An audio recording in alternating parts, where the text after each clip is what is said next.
بنگیج گو الله پاک نامه من اول بدر السماوات قاضی الحاجات کنا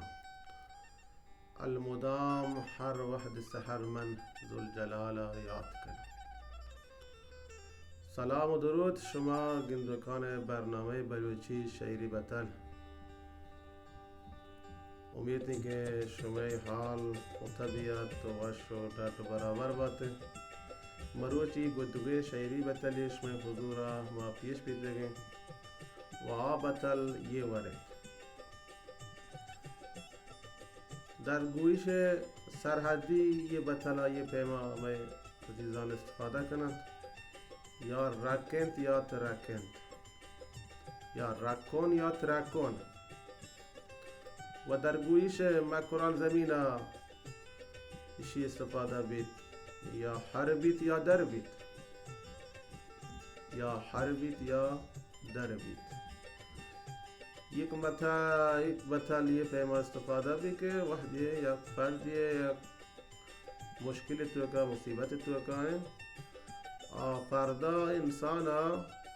دو راه حل گشتر نیستن دو راه حل گشتر نیستن دایا آئی چه دوی راهان یکی بعد انتخاب بکن یا آئی راه پیروزی و فتح ہے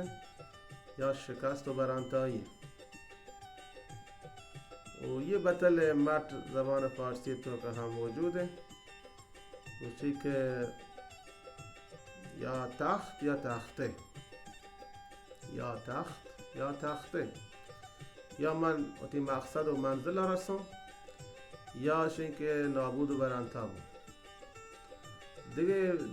مردی همشی هستن یا خانه یا سرد خانه دیگه شی هم مفهوم کار بود همایی که من یا منزل رسند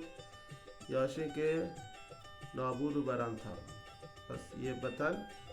زمان استفاده بھی که مردم و یا مشکلی مصیبتی دو راه پیشا ببید و دیما ببید و چندین راهان و لازم انتیا کیا قدم یر بکن تو براوکن یا فتح و پیروزی آئی نصیب بید یا شکست و برانتایی و نابودی یا حربیت یا دربیت یا تخت یا تخته.